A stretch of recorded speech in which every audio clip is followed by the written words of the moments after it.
নমস্কার, আমি ঋতুপর্ণা। আজ আপনাদের জানাবো বিশ্বের সবচেয়ে বড় ও বিখ্যাত রথযাত্রা পুরীর রথযাত্রা সম্পর্কে। প্রতি বছর প্রায় 15 থেকে 20 লক্ষ মানুষ ভিড় করেন পুরীতে। তৈরি হয় 3টি বিশাল রথ, যেগুলোর খরচ প্রায় 2 থেকে 3 কোটি টাকা।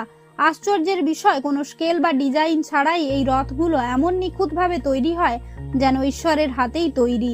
শ্রী জগন্নাথ দেবের রথ নন্দীঘোষ, বলরামের রথ তালধ্বজ আর সুভদ্রার রথ দর্পদলন।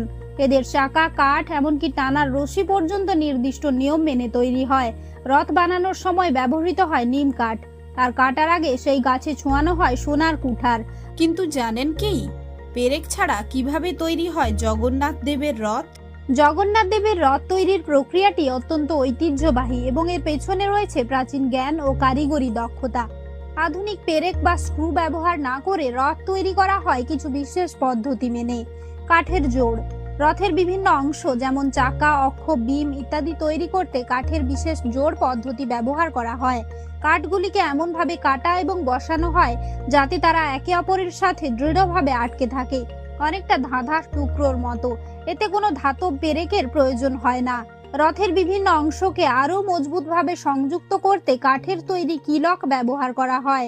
এই কাঠের কিলকগুলি পেরেক বা স্ক্রুর মতোই কাজ করে, তবে সেগুলো সম্পূর্ণভাবে প্রাকৃতিক এবং ঐতিহ্যবাহী উপাদানে তৈরি। এই প্রক্রিয়াকে স্থানীয়ভাবে শালাবেন্ধা বলা হয়। নারকেলের দড়ি: রথের কাঠামোগত স্থিতিশীলতা এবং দৃঢ়তা বাড়াতে নারকেলের ছোবড়া থেকে তৈরি মোটা দড়ি ব্যবহার করা হয়। এই দড়িগুলি বিভিন্ন অংশকে বেঁধে রাখতে সাহায্য করে।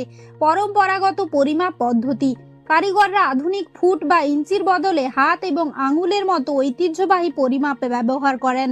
এই পরিমাপ পদ্ধতি প্রজন্মের পর প্রজন্ম ধরে চলে আসছে এবং রথের প্রতিটি অংশ নিখুঁতভাবে তৈরি করতে সাহায্য করে। প্রতি বছর নতুন করে রথ তৈরি করা হয় এবং এর জন্য বিশেষ ধরনের কাঠ যেমন নিম, ফাঁসি, ধাওসা ইত্যাদি ব্যবহার করা হয়।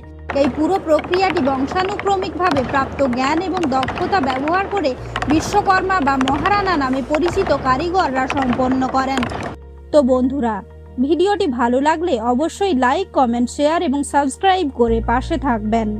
আর কমেন্টে অবশ্যই লিখুন জয় জগন্নাথ।